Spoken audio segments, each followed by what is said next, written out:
والسلام کے زمانے میں ان کے ہاں جو قوم تھی یہ وہ لوگ تھے جو بتوں کی پوجا کرنے والے تھے۔ قرآن اس بات کی گواہی دیتا ہے، قرآن مجید میں تذکر آیا کہ یہ لوگ ایسے تھے جو 5 ولیوں کو مانتے تھے، جو 5 بڑے نیک لوگوں کو مانتے تھے۔ جب وہ 5 لوگ دنیا سے چلے گئے، اب ان لوگوں نے سوچا کہ جناب ہم ان کو کیسے، ان کی تصویر ہمارے سامنے کیسے آئے گی، ہم ان کی پوجا کیسے کریں گے، ہم ان کو کیسے مانیں گے۔ لہٰذا انہوں نے ایک کام شروع کر دیا۔ قرآن مجید میں آتا ہے وَقَالُوا لَا تَذَرُنَّ آلِهَتَكُمْ وَلَا تَذَرُنَّ وَدًّا وَلَا سُوَاعًا وَلَا يَغُوثَ وَيَعُوقَ وَنَسْرًا، کہ ان لوگوں نے 5 کو مانا۔ ایک کا نام ود تھا، ایک کا نام سوا تھا، ایک کا نام یغوث تھا، ایک کا نام یعوق تھا، ایک کا نام نسرا تھا۔ یہ 5 ولی تھے۔ جب وہ دنیا سے گئے، انہوں نے ان کے بت بنانے شروع کر دیے، ان کی تصویریں بنانی شروع کر دی۔ کیمرے تو نہیں تھے، لیکن پتھروں پر یہ ویسی تصویر بناتے تھے جیسے وہ بزرگوں کی اصل تصویر تھی۔ انہوں نے وہ بنائی، بنانے کے بعد ان کو پوجنا شروع کر دیا، جھکنا شروع کر دیا، سجدے کرنے شروع کر دیے، تعظیم کرنے لگے۔ اللہ کے پیارے نبی حضرت نوح علیہ السلام نے 950 سال ان میں اس بات کی دعوت دی کہ اللہ کے علاوہ کوئی بھی نہیں ہے جس کے سامنے جھکا جائے، جس کی تعظیم کی جائے، لیکن ان لوگوں نے ان کی بات کو نہ مانا۔ بالآخر قرآن مجید کہتا ہے کہ وہ وقت آیا کہ اللہ تعالیٰ نے فرمایا کذبت قبلہم قوم نوح فکذبوا عبدنا وقالوا مجنون وازدجر۔ اللہ کا قرآن کہتا ہے جب انہوں نے اپنے پیغمبر کی بات نہ مانی تو اللہ نے آسمان کے دروازے کھول دیے، زمین کو پھاڑ کے رکھ دیا، بارش اتنی برسائی کہ اللہ فرماتے ہیں میں نے پانی کے اندر سب کو غرق کر کے رکھ دیا۔ کیوں غرق کیا؟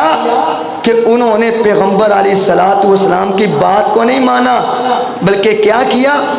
بتوں کی تصویریں بنا کر ان کی پوجا شروع کر دی۔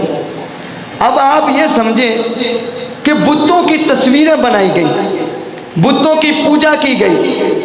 اب وہاں پہ حضرت نوح علیہ السلام کا بیٹا بھی تھا جو اسی کام میں مشغول تھا۔ قرآن مجید میں آتا ہے جب حضرت نوح علیہ السلام کو کہا گیا یہ کشتی بناؤ، اس کے اندر سوار ہو جاؤ، جو اس میں سوار ہوگا وہ پار ہو جائے گا، جو نہیں ہوگا وہ ہمیشہ کے لیے مٹ جائے گا۔ اب حضرت نوح علیہ السلام نے اپنے بیٹے سے کہا آپ بھی آ جاؤ۔ اس نے کہا نہیں آؤں گا۔ حضرت نوح علیہ السلام نے کہا طوفان آئے گا، بارش آئے گی، اتنا پانی ہوگا کہ تو غرق ہو جائے گا۔ اس نے کہا میں پہاڑوں پہ چڑھ جاؤں گا، تیرا خدا مجھ تک پانی نہیں لے کے آئے گا۔ اب حضرت نوح علیہ السلام نے فرمایا یا اللہ یہ تو میرا بیٹا ہے۔ اللہ نے فرمایا نوح بیٹے کو نہ دیکھ، نسب کو نہ دیکھ، بلکہ عقیدے کو دیکھ۔ جس کا عقیدہ ٹھیک ہوگا وہی جنت میں جائے گا، جس کا عقیدہ نہیں ٹھیک ہوگا چاہے وہ نبی کا بیٹا نہ کیوں نہ ہو وہ جہنم میں جائے گا۔ اور ہمیں بھی یہ سبق دے دیا، کیا دیا؟ کہ عقیدے کی بنیاد پر انسان جنت میں جائے گا۔ اگر عقیدہ درست نہیں تو یاد رکھنا پھر جنت بھی نہیں، پھر جنت بھی نہیں۔ اب حضرت نوح علیہ السلام کے زمانے کے بعد ایک زمانہ آیا، وہ قوم عاد کا زمانہ تھا۔ اس زمانے کے اندر بھی ایک نبی آئے جن کا نام ہود علیہ السلام تھا۔ انہوں نے بھی آ کر اپنی قوم کو دعوت دی۔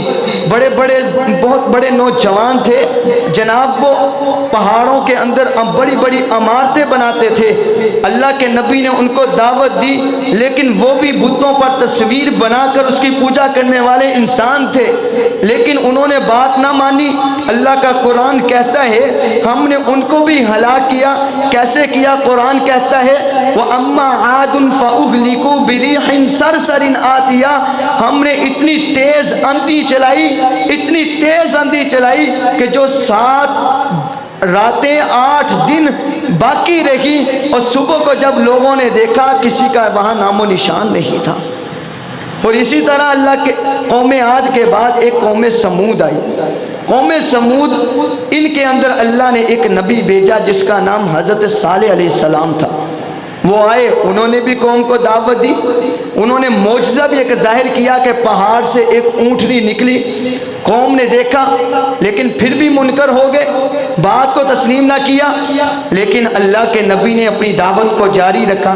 جب نہ مانے، قرآن مجید کہتا ہے ہم نے ان کو ہلاک کیا۔ کیسے کیا؟ فرمایا انا انزلنا علیہم صیحۃ واحدۃ، وہ ایک ایسی چیخ آئی، ایک ایسا دھماکہ ہوا کہ سارے کے سارے اوندے منہ پڑے ہوئے تھے۔ میرے بھائیوں، اللہ کی رحمت بھی بہت بڑی ہے، اس کا عذاب بھی بہت بڑا ہے۔ جب یہ قوم سمود بھی ختم ہو گئی، اب اس کے بعد ایک قوم آئی، وہ قوم ابراہیم تھی۔ حضرت ابراہیم علیہ السلام کی قوم تھی۔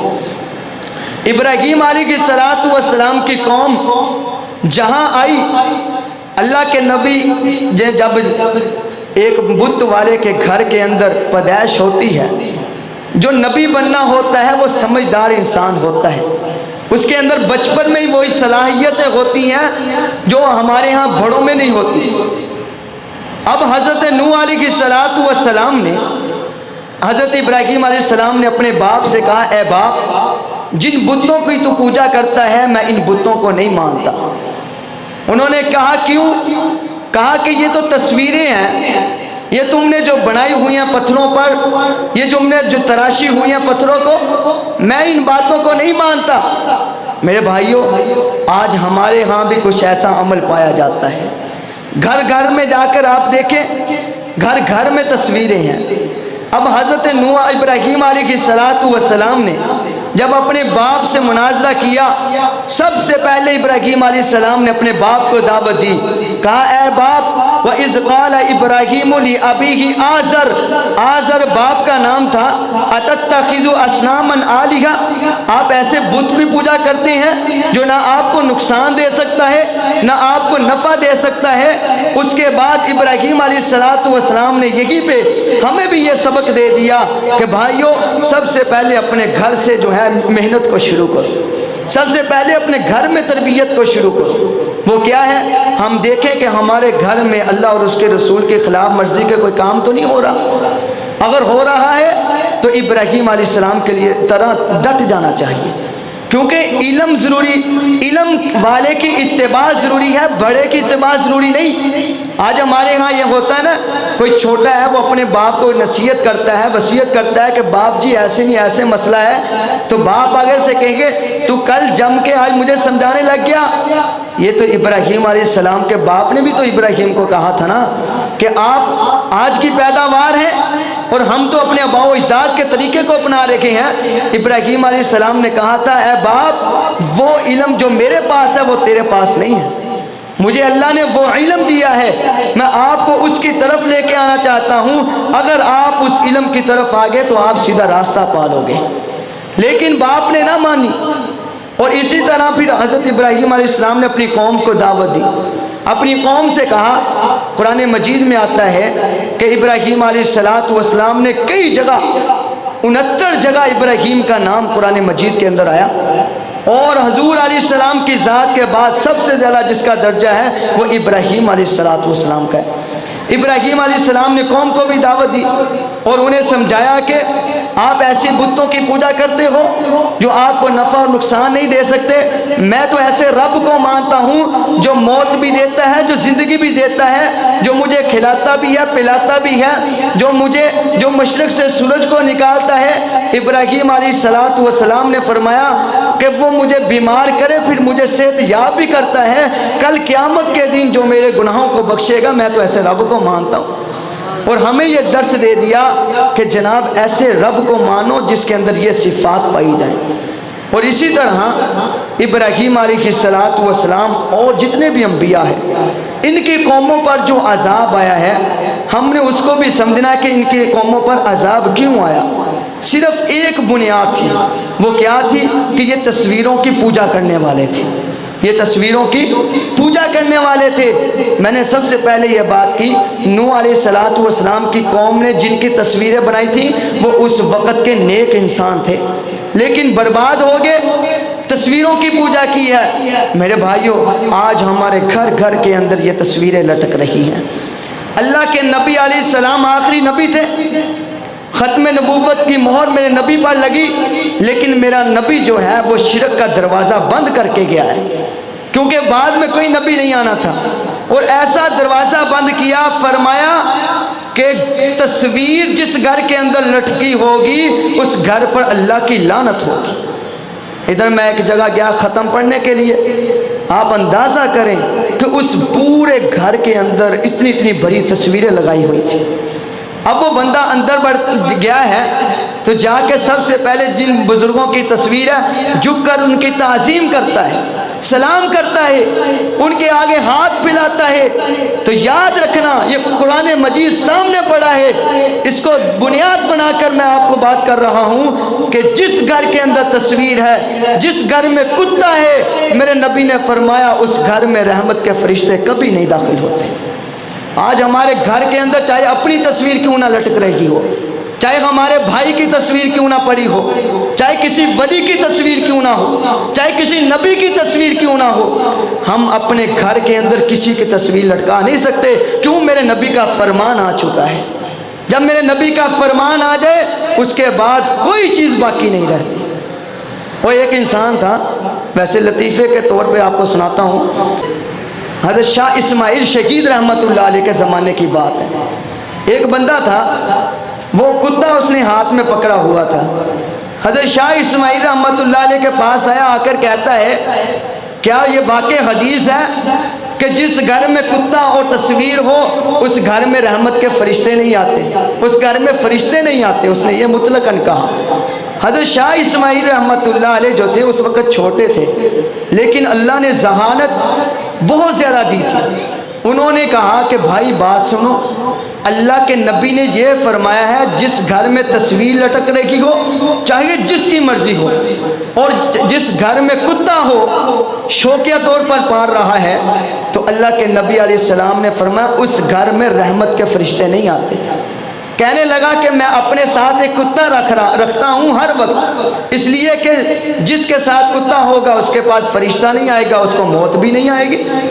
حضرت شاہ اسماعیل رحمت اللہ علیہ نے فرمایا پا مجھے کتے کو موت نہیں آتی؟ کہتا آتی ہے۔ حضرت شاہ اسماعیل شہید رحمت اللہ نے فرمایا جو فرشتہ کتے کی جان نکالنے آتا ہے وہی فرشتہ تیری بھی جان نکالنے آئے گا۔ یہ لوگوں نے طرح طرح کی باتیں اس حدیث سے لے لی۔ میرے بھائیوں، یہ حدیث ہمیں یہ بتا رہی ہے کہ اپنے گھر میں کسی قسم کی تصویر لٹکانا یا کتا رکھنا، اس گھر میں اللہ کی رحمت کے فرشتے نہیں آتے۔ موت کا فرشتہ بھی آئے گا اور وہ فرشتہ بھی آئے گا جو آپ کے نامہ اعمال لکھ رہا ہے، لیکن رحمت کا فرشتہ نہیں آئے گا، یعنی اللہ کی لعنت ہی ہوگی پھر۔ اس لیے جس گھر میں جو بھی تصویر لٹک رہی ہے، اور یہاں تک علماء نے لکھا جس گھر میں تصویر لٹک رہی ہے اس گھر میں نماز پڑھنا بھی ٹھیک نہیں ہے، نماز پڑھنا بھی ٹھیک نہیں۔ اور حضرت ابراہیم علیہ السلام کا اپنے باپ کے ساتھ جو مقابلہ مناظرہ ہوا، بنیاد کیا تھی کہ وہ بتوں کی تصویر بناتے تھے، بتوں کو پوجتے تھے۔ ابراہیم علیہ السلام نے کہا باپ یہ ٹھیک نہیں ہے، اور قوم سے کہا کہ یہ ٹھیک نہیں ہے۔ اب قوم کہتی ہے کہ ہم تو اپنے آباء و اجداد کے طریقے پہ چل رہے ہیں، جیسے کہ آج ہمارے زمانے میں بھی لوگ کہہ دیتے ہیں کہ مولوی صاحب یہ تو ہمارے رواج چلتا آ رہا ہے۔ بھائی رواج کو نہیں دیکھنا، شریعت کو دیکھنا ہے، قرآن اور حدیث کو دیکھنا ہے۔ یہ ہمارے پاس کس مقصد کے لیے؟ یہ الماریوں میں بند کر کے رکھنے کے لیے نہیں، اس کو پڑھنے کے لیے ہے، اس پر عمل کرنے کے لیے ہے۔